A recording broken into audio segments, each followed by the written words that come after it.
Christina Taft versus Javonte Thomas. Hello, Your Honor. It's Christina Taft. According to your statement of claim filed on May 19th, in this case against Javonte Thomas, you allege that you hired a defendant to provide public relations services, including media outreach, press release distribution, and interviewing scheduling. You allege that he owes you $1,200 for failure to perform contractual obligations, essentially a material breach of contract. So upon reviewing of the subpoena ducis tecum, the court did not understand why you were requesting phone documents from a person by the name of Angela Gail Meter. And then upon further review of your subpoena ducis tecum and the alleged legal authority and justification for it, you cite TRO cases in the Third Circuit against another non-party named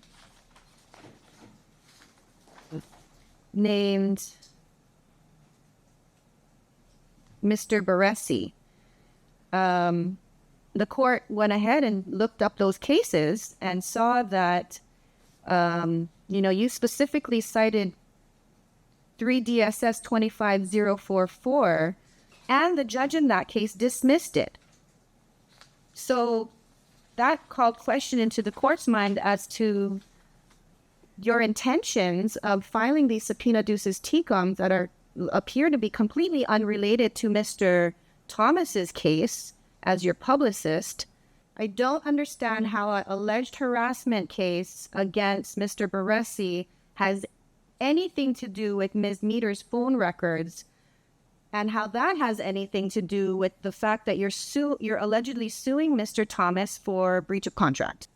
Because his contract was to reach out about my U.S. District case in Central California, which is still ongoing. We were reaching out to reporters regarding artist safety and Baresi's documented harms to witnesses. It appears to the court that what you're doing is you're using the legal system in an unrelated case to get another person's confidential personal information through their phone records. And I'm saying this because I also looked up the docket and looked up your filing history in the First Circuit as well as the Third Circuit, and I noticed that you did the same thing in other cases, where you would file subpoena ducis tecums for people's phone records that have nothing to do with the cases that you're filing. And for that reason, I am ordering you to show cause today why you should not be deemed a vexatious litigant by what appears to the court to be engaging in frivolous discovery tactics and subjecting and subject to pre-filing order and other relief requested. In the filings that you filed, you mentioned something about T-Mobile faxing you or mailing you things. Did you actually receive any of Ms. Meter's phone records from T-Mobile? Yes, I received a year of records from 2025 to 2024, which showed that Baresi called her or there was some interaction. Where are those records? They're emailed to me from T-Mobile. They were emailed to you? Yes. So T-Mobile did not follow the court's subpoena order, because the subpoena order commands an agent of T-Mobile to appear in court to hand over the documents, which they did not do. They just sent it to you via email. You filed a 26-page document under and signed it under Rule 11.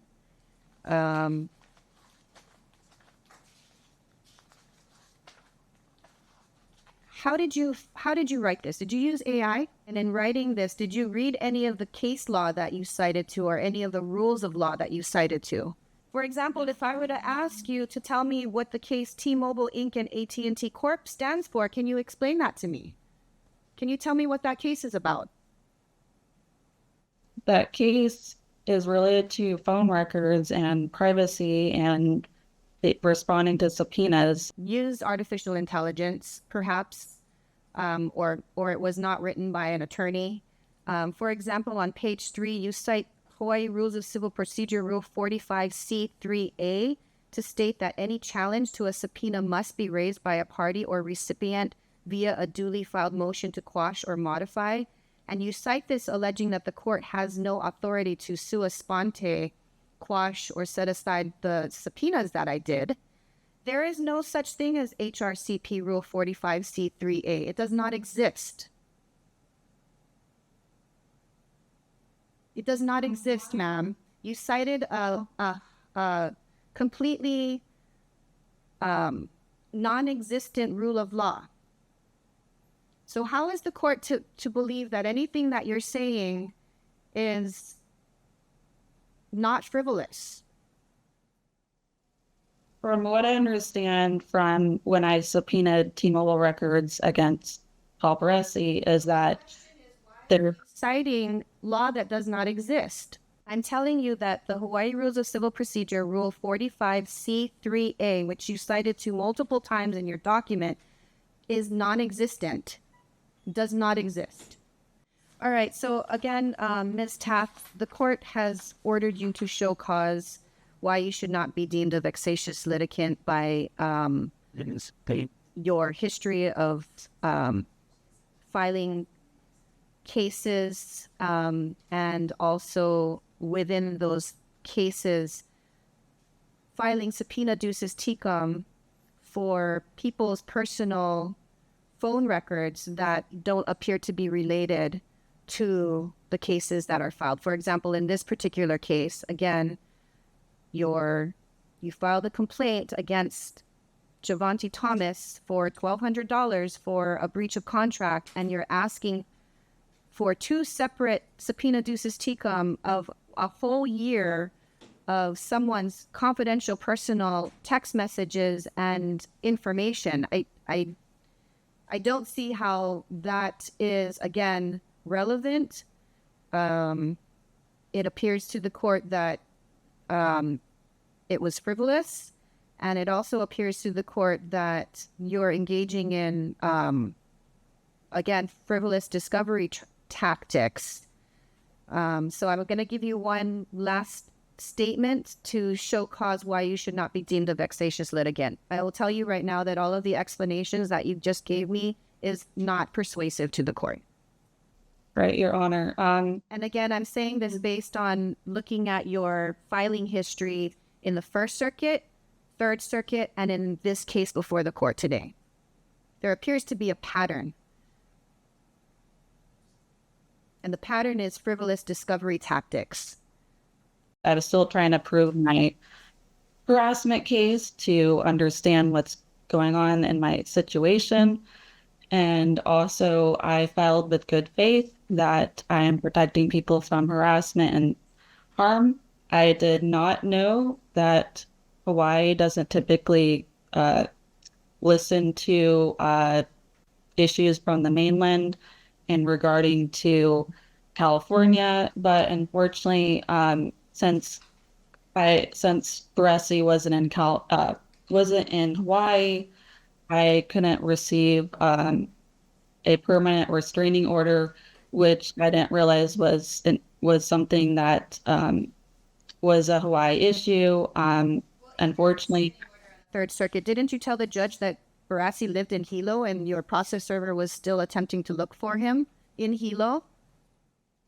the wording was that my process server wanted to look for him in Hilo. So why did you tell another court on the Big Island that the reason that you needed continuances was because your process server was looking for his address in Hilo?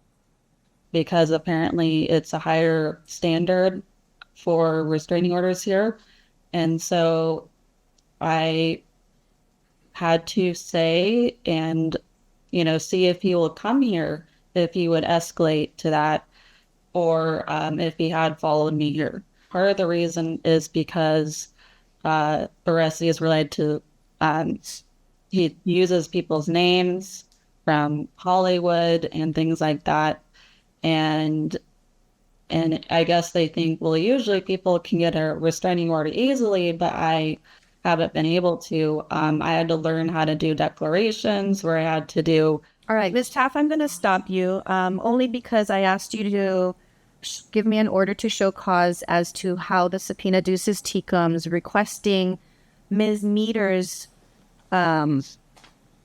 personal information.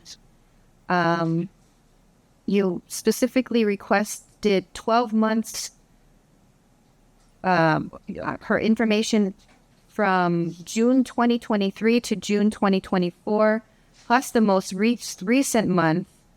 I don't see how that's, I mean, you asked for text message logs, and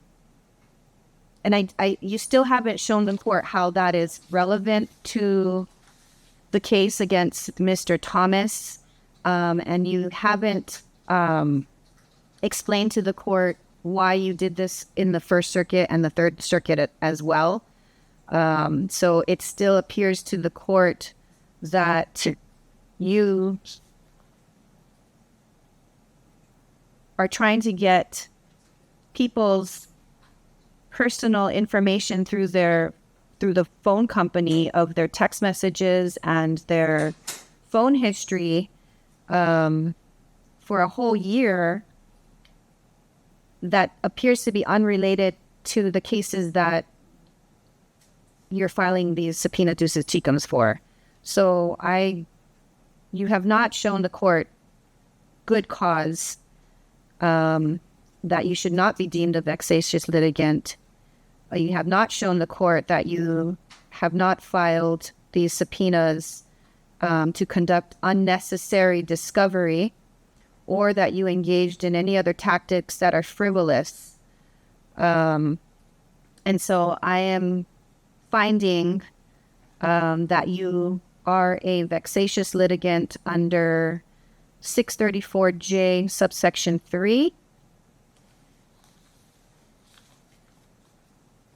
And I'm also going to enter a pre-filing order prohibiting you from filing any new litigation in the courts of this state on your own behalf without first obtaining leave of the presiding court where the litigation is proposed to be filed. Additionally, I'm going to issue a monetary sanction in the amount of $100 for citing law that does not exist. And that will be paid to the clerk of the court forthwith.